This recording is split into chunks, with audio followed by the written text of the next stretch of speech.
नमस्कार, मैं रवीश कुमार। बीजेपी ने पहली सूची जारी कर दी है।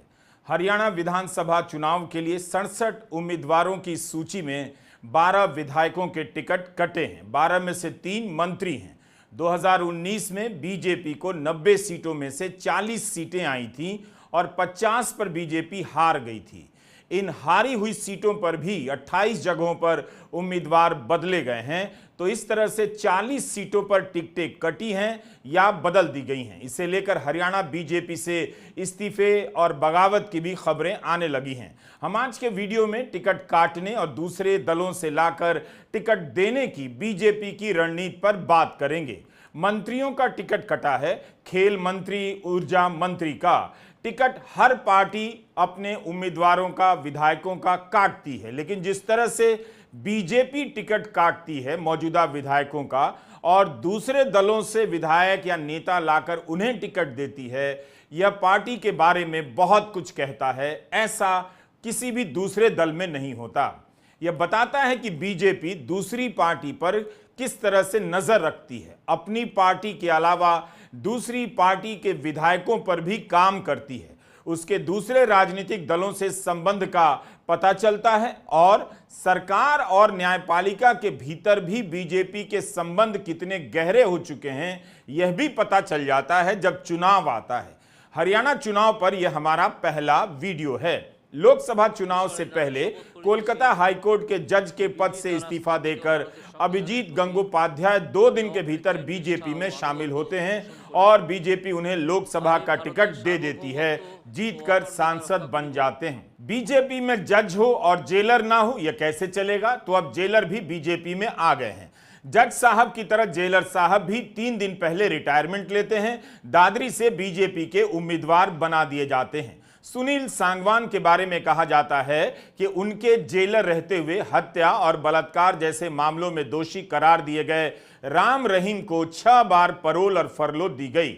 जेल अधीक्षक की सिफारिश पर ही किसी कैदी को फरलो या पैरोल दी जाती है। राम रहीम को अभी तक 10 बार पैरोल और फरलो मिली है, जिनमें से 6 बार सुनील सांगवान ने सिफारिश की। अब ये बीजेपी से उम्मीदवार हो गए। क्या सुनील सांगवान बीजेपी के हिसाब से सिफारिश कर रहे थे? हर चुनाव के समय राम रहीम को बाहर कर दिया जाता है। एक तरह से जो जेलर बीजेपी की मदद कर रहे थे चुनाव में, अब वह बीजेपी के टिकट से लड़ेंगे। इस तरह से आपको अलग से न्यायपालिका में या कार्यपालिका में बीजेपी या आरएसएस को देखने की जरूरत नहीं है। आप केवल बीजेपी को ही देख लीजिए, वहां आपको न्यायपालिका और कार्यपालिका का दर्शन हो जाएगा। ऐसी कितनी पार्टी है जहां जज और जेलर दोनों के दर्शन हो जाएं? अब तो सरकारी कर्मचारियों को भी आरएसएस की शाखा में जाने के लिए कह दिया गया है।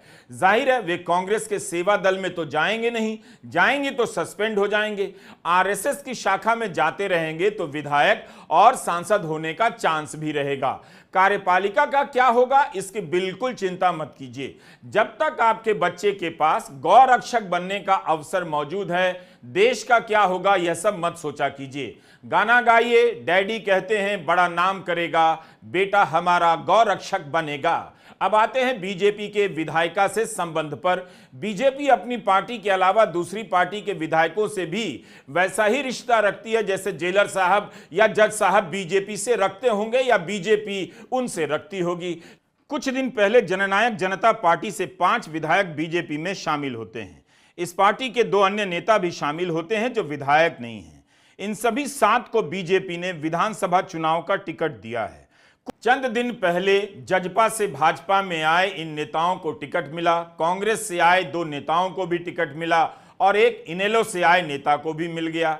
इस तरह से 67 की लिस्ट में 10 दूसरे दल से आए नेता हैं जो हाल ही में भाजपाई हुए। 10 सीटों पर बीजेपी के क्या अपने उम्मीदवार नहीं? दुनिया की सबसे बड़ी पार्टी है, कार्यकर्ता तो होंगे ही। क्या कोई भी इस लायक नहीं था जिसे बीजेपी इन 10 सीटों पर टिकट दे सकती थी? इस चक्कर में नहीं पड़ते हैं, वरना कहेंगे कि कांग्रेस में भी तो यही होता है। कांग्रेस की नकल में आज बीजेपी की यह हालत हो गई है कि उसके 10 नेता कहीं खड़े हो जाएं तो 3-4 पूर्व कांग्रेसी भी नजर आने लगते हैं। जेपी नड्डा राष्ट्रीय अध्यक्ष हैं, अभी तक विस्तार पर चल रहे हैं। कहीं ऐसा ना हो जाए कि इस बार बीजेपी का अध्यक्ष भी सपा या राजद से लाकर बना दिया जाए, कुछ भी हो सकता है।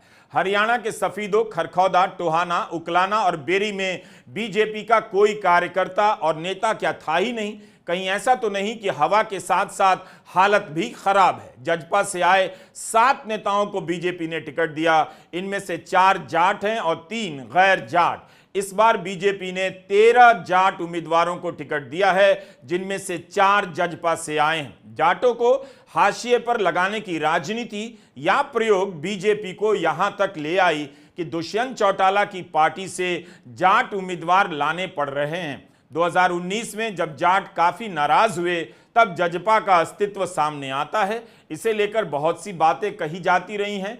एक झटके में दुष्यंत चौटाला उप मुख्यमंत्री बनते हैं और बीजेपी के साथ रहते हैं। चुनाव आते ही अब दोनों अलग हो चुके हैं।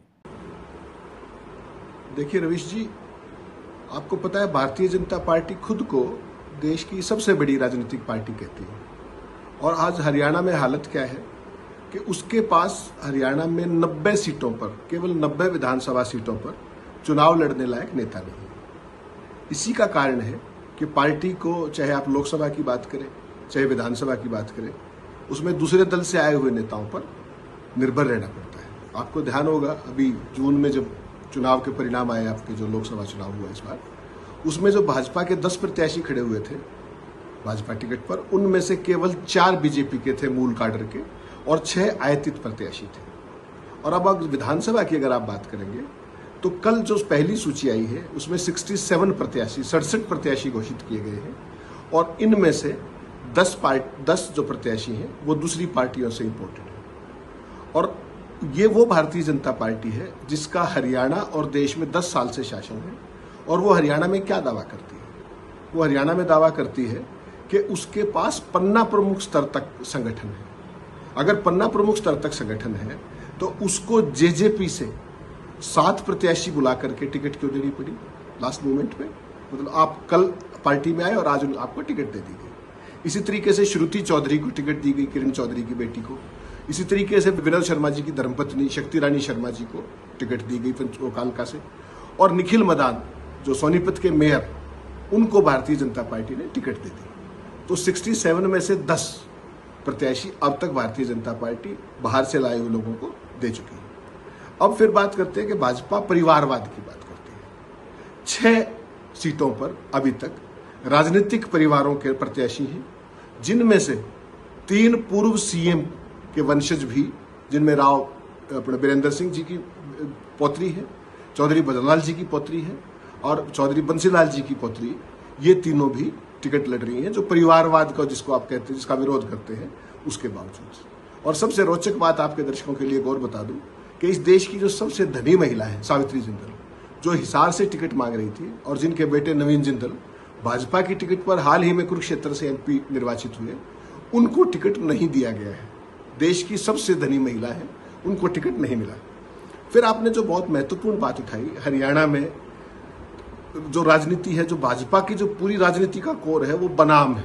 कहीं हिंदू बनाम मुस्लिम, कहीं जाट बनाम नॉन जाट, और हर स्टेट में ऐसे ही करते हैं। तो हरियाणा भी उसका कोई वो नहीं है, हरियाणा भी उसका एक एक्सटेंशन है। और आपको पता है कि जब से भाजपा की सरकार 2014 से हरियाणा में आई, हरियाणा का जो सबसे बड़ा समुदाय है जाटों का, उसको आइसोलेट करने की सभी संभव कोशिशें की गई। और उससे परिणाम क्या हुआ कि भाजपा के जितने भी अपने जाट नेता थे, अपने काडर से राइज किए हुए नेता थे, उन सब के कैरियर चौपट हो गए। उसका कारण सिंपल है, भारतीय जनता पार्टी का जाटों के प्रति रवैया देखें तो उसके बाद जो भी व्यक्ति, चाहे वो भाजपा का हो चाहे बाहर से आया हुआ जाट प्रत्याशी हो, वो जब चुनाव में जाता है तो जो जाट बीजेपी की टिकट पर आया चुनाव लड़ने, उसको जाट तो जाट मानते ही नहीं, कि जो भाजपा की टिकट लेके आया उसको हम जाट नहीं मानते। और जो बाकी 35 बिरादरी हैं वो उसको जाट मानती है। तो ना तो अपनी बिरादरी उनको वोट देती है और ना गैर जाट वोट देते हैं। और उसका परिणाम क्या हुआ, पिछली बार 2019 में भी आपने देखा कि ओम प्रकाश धनखड़ जो एबीवीपी से चले थे, आज भी भाजपा के राष्ट्रीय सचिव हैं, कैप्टन अभिमन्यु जैसे लोग जो पार्टी के शुरू से वो रहे हैं, वो भी चुनाव हार गए। और पार्टी के जितने बड़े नेता थे वो सारे के सारे चुनाव हार गए।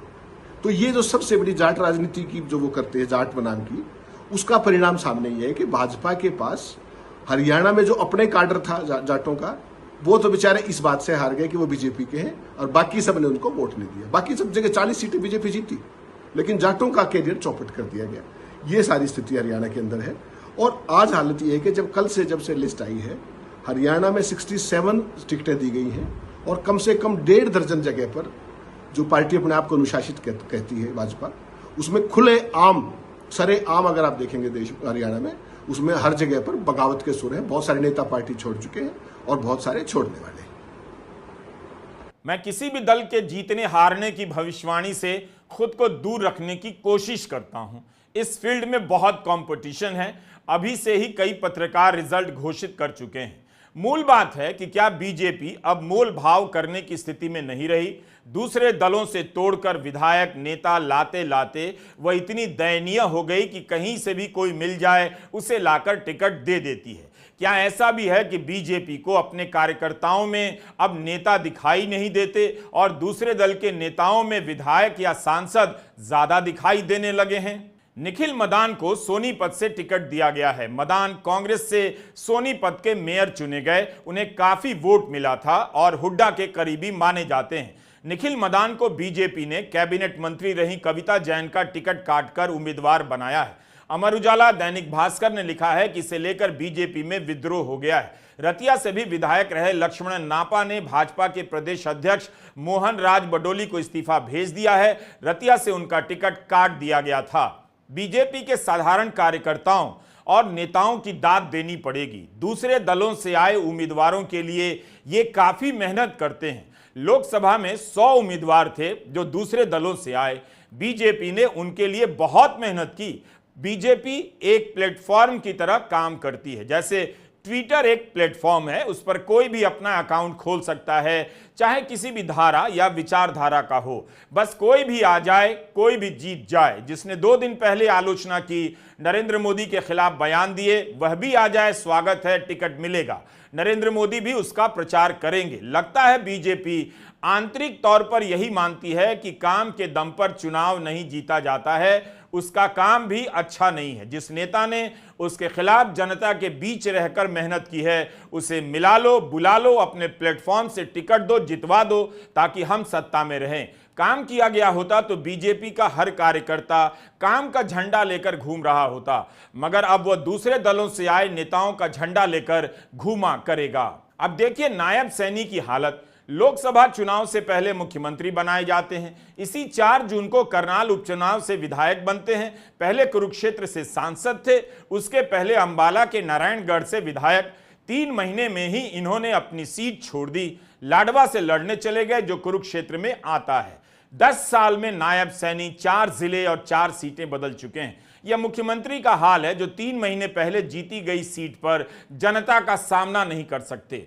लेकिन इसे एक मास्टर स्ट्रोक भी कहा जा सकता है कि लाडवा से सैनी जीत जाएं, जहां पार्टी का चांस खराब हो, और करनाल से कोई और जीत जाए, इस तरह से 2 सीटें आ जाएं। इसे भी ध्यान में रखना चाहिए। यही काम कांग्रेस ने लोकसभा में किया। अमेठी से राहुल नहीं लड़े, रायबरेली से लड़ गए। इस तरह कांग्रेस को 2 सीटें मिल गईं। लेकिन मुख्यमंत्री ही अगर सीट बदल रहे हैं तो इससे क्या संदेश जाएगा? जिनके नेतृत्व में चुनाव होना है वही सीट बदलने में लगे हैं। लेकिन टिकट काटने और दूसरे दलों से नेताओं को लाकर टिकट देने में बीजेपी का कुछ तो कमाल है जो दूसरे दलों से अलग है। क्योंकि कई चुनावों में देखा गया है कि बीजेपी ने जितने टिकट काटे हैं उनमें से ज्यादातर सीटों पर बीजेपी जीत गई है। तो विपक्ष को देखना चाहिए कि जहां बीजेपी टिकट काटती है वहां वह क्यों नहीं बीजेपी को हरा पाता है। देखना होगा कि जिन 12 सीटों पर बीजेपी ने पहली लिस्ट में टिकट काटे हैं और जिन 10 सीटों पर दूसरे दलों के नेताओं को टिकट दिए हैं, यानी 22 सीटों पर विपक्ष की क्या रणनीति होती है। इन 22 सीटों के नतीजे ही बताएंगे कि 90 सीटों वाली विधानसभा में बीजेपी कहां पहुंचती है और कांग्रेस आगे निकलती है या नहीं। क्या हर बार यह जिताऊ फॉर्मूला साबित होगा, यह भी एक सवाल है। क्योंकि लोकसभा चुनाव में बीजेपी के लगभग 1/4 उम्मीदवार किसी और दल से पिछले 10 साल में बीजेपी में आए थे। कुल 441 में से 110 ऐसे उम्मीदवार थे। इन 110 में से 90 से भी ज्यादा पिछले 5 साल में अपनी पार्टी छोड़कर बीजेपी में आए। इनका प्रदर्शन बहुत खराब रहा। 110 में से 69 उम्मीदवार लोकसभा चुनाव हार गए। ऐसा लगता है कि बीजेपी का कार्यकर्ता अब पक चुका है दूसरे दल से आए नेताओं को विधायक या सांसद बनाते हुए। लेकिन अब भी बीजेपी का इस मामले में ट्रैक रिकॉर्ड अच्छा है कि जिनके टिकट काटे गए हैं उन सीटों पर बीजेपी को सफलता मिलती है। दूसरे दलों में जब टिकट कटता है तब विद्रोह हो जाता है। बीजेपी में भी होता है, मगर बहुत सीमित स्तर पर।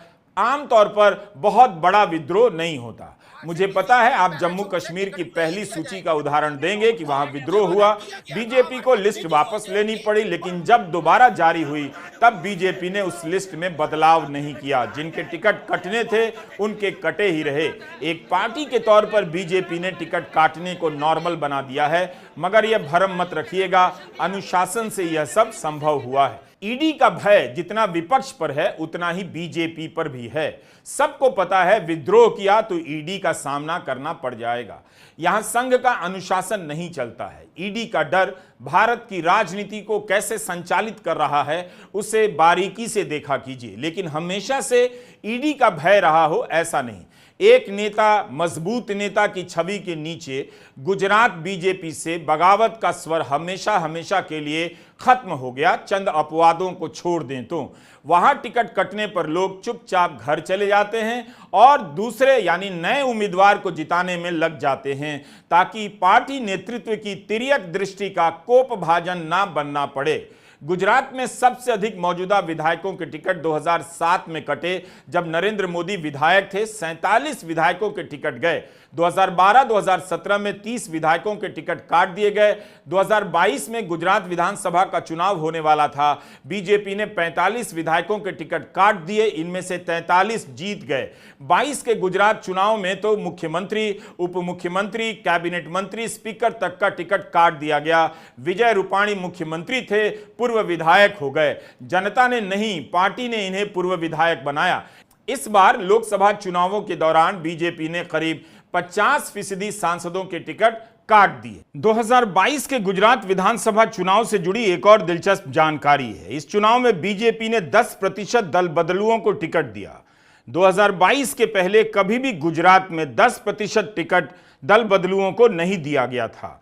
2018 के कर्नाटक चुनाव में बीजेपी ने 26% दल बदलुओं को टिकट दिया था। 26%। इस तरह से बीजेपी आयात करती है दूसरे दलों से नेताओं को। यह बताता है कि मोदी सरकार या मोदी के नेतृत्व में पार्टी के विधायक और सांसद बहुत काम नहीं करते हैं, केवल मोदी मोदी करते हैं। ठीक यही बात दूसरे दलों पर भी लागू हो सकती है, लेकिन बीजेपी अलग पार्टी होने का दावा करती है तो हम बीजेपी का विश्लेषण कर रहे हैं। मोदी के नेतृत्व से प्रेरित होकर कोई जमीन पर काम नहीं करता लगता है। अगर प्रेरणा का रोल होता तो इतने विधायकों के टिकट नहीं काटे जाते। ऐसा लगता है कि बीजेपी केवल विधायक और सांसद बनाने की पार्टी नहीं, बल्कि विधायकों और सांसदों के आगे पूर्व लिखवाने वाली पार्टी भी है। जनता हरा दे वो अलग है, लेकिन बीजेपी भी खुद से पूर्व विधायक या पूर्व सांसद बनाती है। 2024 के लोकसभा चुनावों के दौरान बीजेपी ने 130 से अधिक सांसदों के टिकट काट दिए। ऐसे सांसदों के भी टिकट कटे जो 4-4 लाख वोटों से जीते थे।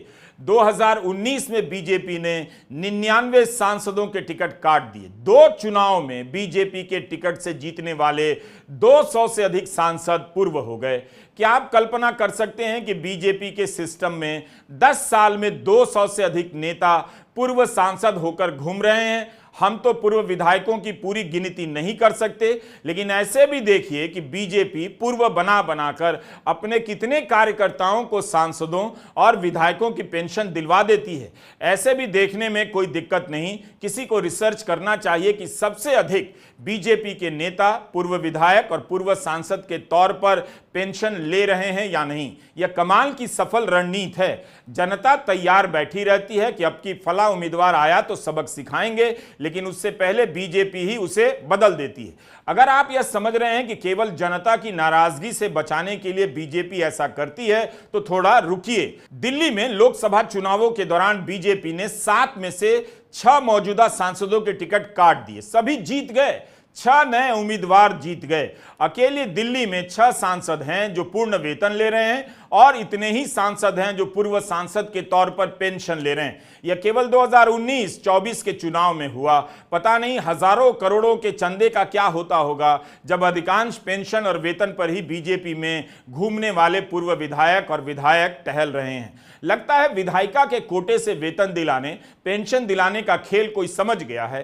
हिमाचल प्रदेश की सरकार ने कानून बनाया। वहां 4 सितंबर को संविधान की 10वीं अनुसूची के तहत अयोग्य ठहराए गए विधायकों की पेंशन रद्द करने के लिए एक विधेयक पारित कर दिया गया। 10वीं अनुसूची को आम भाषा में दल बदल निरोधक कानून कहा जाता है। इस विधेयक में इस कानून के तहत अयोग्य पाए गए सदस्यों द्वारा जो पेंशन ली जा रही है उसकी वापस वसूली करने की भी अनुमति दी गई है। यह पहले नहीं था, अब जोड़ा गया है। मुख्यमंत्री सुखविंदर सुक्खू ने इस विधेयक को पेश किया और सदन ने पारित किया। उन्होंने कहा कि लोकतांत्रिक मानदंडों और परंपराओं को बनाए रखने के लिए यह संशोधन जरूरी था। यह भी कहा कि विधेयक उन लोगों को रोकने का काम करेगा जो चुनी हुई सरकारों को गिराने का काम करते हैं या गिराने के लिए समर्थन करते हैं। लेकिन क्या विपक्ष के पास बीजेपी के इस फॉर्मूले का कोई जवाब है? टिकट काटने के फॉर्मूले का। लोकसभा चुनावों के दौरान दिल्ली में आम आदमी पार्टी ने इसे मुद्दा बनाया था कि उम्मीदवार बदल दिया, सांसदों ने काम नहीं किया, लेकिन तब भी दिल्ली की जनता ने उन्हीं नए उम्मीदवारों को वोट दिया। परवाह नहीं किया कि पुराने ने काम नहीं किया। यह भी बीजेपी और मतदाता के बीच के रिश्ते को लेकर काफी कुछ कहता है। हाँ, अकादमिक चर्चा के लिए आप कह सकते हैं कि बीजेपी के टिकट पर जीतकर लोग काम नहीं करते। अब यह आरोप तो दूसरे दलों पर भी लग सकता है, लेकिन पूछा जा सकता है कि राष्ट्र की सेवा, धर्म की रक्षा वगैरह वगैरह का दावा करने वाली बीजेपी के इतने विधायक और सांसद जीतने के बाद क्या जनता की सेवा नहीं करते? असल में बीजेपी केवल राजनीतिक पार्टी नहीं है। धार्मिक कार्यक्रमों में शामिल होना भी उसके नेताओं का दूसरे दलों के नेताओं से कहीं ज्यादा बड़ा काम है। मैं इसके सही गलत की बात नहीं कर रहा। मेरा कहना है कि कहीं ऐसा तो नहीं कि बीजेपी के चुने हुए सांसद विधायक यही करते रह जाते हैं, जनता को भरमाते हैं कि उसके बीच मौजूद है, धार्मिक कार्यक्रम में आए हैं, हर त्योहार में वे शामियाने में चले जाते हैं, मिलते हैं, पोस्टर लगाते हैं। लेकिन जनता तो काम करने के लिए चुनती है। आप खुद देखिए कि बीजेपी के चुने हुए सांसद या विधायक धार्मिक आयोजनों के पोस्टर ज्यादा लगाते हैं या अपने काम के। हरियाणा के बाद जब महाराष्ट्र के टिकटों की सूची आएगी तब शायद पहचानना मुश्किल हो जाएगा कि बीजेपी के भीतर उसकी पार्टी के अपने कार्यकर्ता कितने हैं जो इन दिनों सदस्यता का कार्ड बनवाकर उत्साह के साथ ट्वीट कर रहे हैं, या दूसरे दलों से आए नेता कितने हैं जिनके पास ऐसा वाला कार्ड अभी नहीं है। जज और जेलर को टिकट देकर बीजेपी ने बहुत अच्छा किया। जो लोग सरकार में रहकर उसकी सेवा करें, पार्टी के भीतर भी आकर उन्हें पार्टी की सेवा करने का मौका मिलना चाहिए। मैंने इसका जिक्र नहीं किया कि कितने पोते पोतियों को टिकट मिला है।